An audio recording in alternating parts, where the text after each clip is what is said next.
Okay, welcome to the first in a series of videos produced by myself, Gary Sharon, for Rio Salado College. Tool bag, plumbing tool bag. Some variation of this, multiple holes. And a quick warning, I'm going to go through this really fast. We want to make the video short. If you would like to stop the video and explain the tools a little more detail, I would encourage that. First off, a plumber needs a good hammer. A good prying hammer. This one's 10 years old and it still works for me well. Fiberglass handle, 16 ounce. Got to have a torpedo level. Great for vertical, horizontal, getting fall, and also 45-degree angles. Channel locks. Got to have channel locks. These are just 3 of the 4 sizes that I have for different size nuts. Super adjustable for big nuts. Or for smaller nuts, gripping, pipe, everything. Crescent wrenches, just 2 of the 3 or 4 that I have. 12-inch, a little 7-inch, perfect. This one has long jaws on it. I absolutely love this. I wish I had a new one. Regular jaws. Got to have adjustable wrenches. Razor knife, must have it. Clean, sharpen. Speed wrench. Great, it's a ratchet action. Great for closet bolts. 2 different size closet bolts. Tiny Tim saw, used for cutting metal, bolts, usually closet bolts, but also plastic pipe in a trench. Copper tubing cutters. Ratchet type, good for up to 1.25 inches, and then the MP type. And by the way, you can also cut copper with the Tiny Tim or the mini hacksaw that I just showed you. Various screwdrivers, everything from flathead that I use for chiseling mostly, to nut drivers, to the star end wrench. Great for appliances and such. Multiple nut drivers, different sizes. And of course the 4-in-1 or 6-in-1, depending on how you use it. Screwdriver, the most handy tool in my bag probably. Got to have a little wood chisel because you don't know when some wood's going to get in your way and you don't want to whip out your saw, so you just use a wood chisel. And this guy here, which is a magnetic thing, great for grabbing tools that you've dropped into holes, nails, other things in water. You can reach in and grab them, or even in a drain where you may have dropped something through. It's telescopic. Allen wrench set. This is the American version, standard I think they call it. Got to have it, and also have a series of small ones that and singles that I use for faucets, and a lot of those came with faucets. Tin snips. Got to have the tin snips because we're going to be cutting metal once in a while, either metal studs or possibly water heater vent material, etc. Hemostats. Not everybody has them, but they're super handy. Reaching into holes, pulling out hairballs out of sinks. Also doing small, intricate work where you don't want to have your hand near the part. Even soldering around them. Super hard stainless steel. Basin wrench. Great for reaching up with a flipping head for tightening and loosening. Extends out for different depths. Great for reaching up behind sinks for supply nuts and faucet nuts. PEX tool cutter. Super sharp, super dangerous, and super handy. Spud wrench for tub drains. The spud is the metal portion of the tub drain.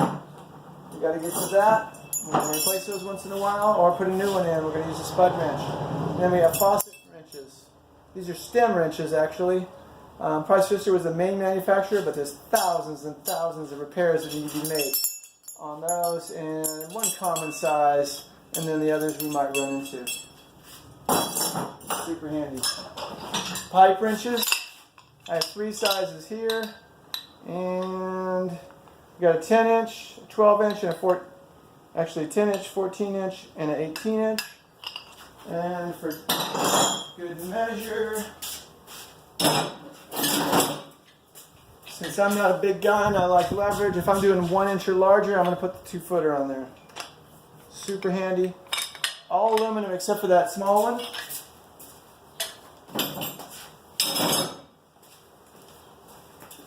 Which was steel.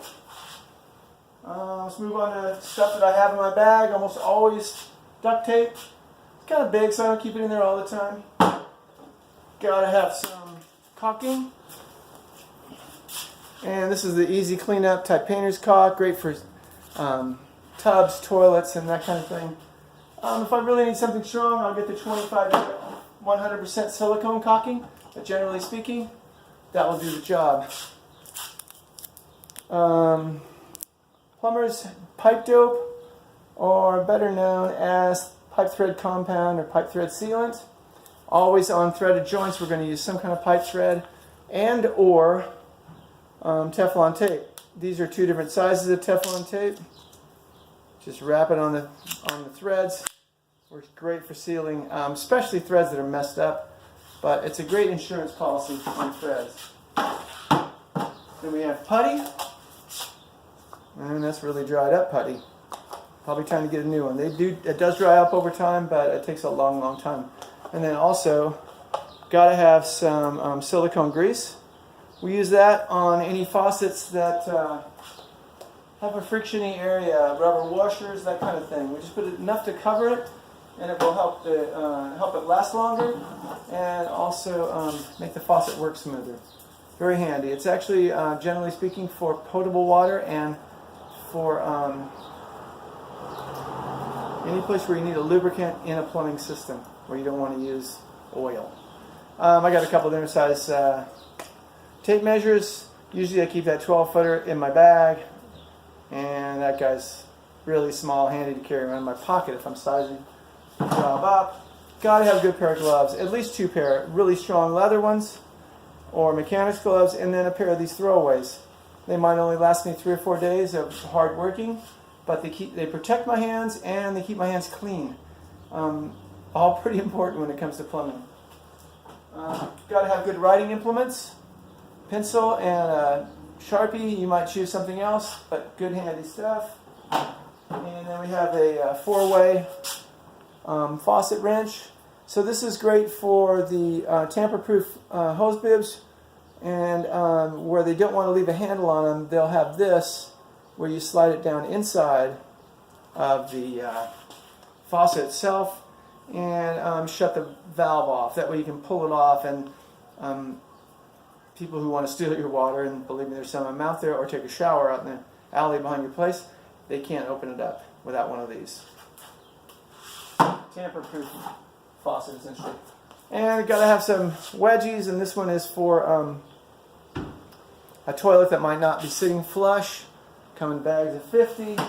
Very trimmable, very workable, and last a long time. Got to have some zip ties.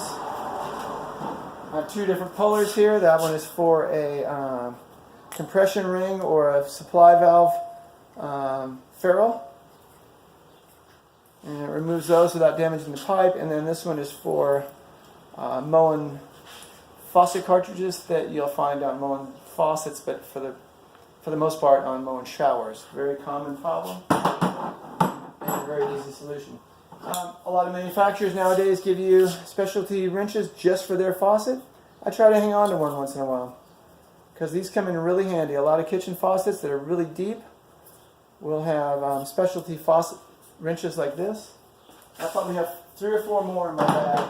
They're usually plastic and they look like throwaway item, but trust me, they are handy. And then because occasionally we do electrical, I have wire cutters and strippers. I don't know if that's an expensive brand, but they worked really well for me for several years. And then also electrical testing tools to put into sockets or even on wire to see if it's electrocuting. See if it's powered up. And we don't want to get shocked, right? Speed square, optional. It's good doing a rough end. A couple of oddball tools, a swedging tool to straighten out bent up copper so we can put a fitting on it. Each stage is for a different size copper. Really handy tool, not very often used nowadays. And then a strap wrench, really rarely used. In fact, this one I bought new and I think I've used it twice. I kept it because, who knows, I bought it, right? Okay, so that is a really quick rundown of the basic tools that you might want in your plumbing bucket, bag, or toolbox. This is Gary Sharon again with Rio Salado, and wishing you happy plumbing.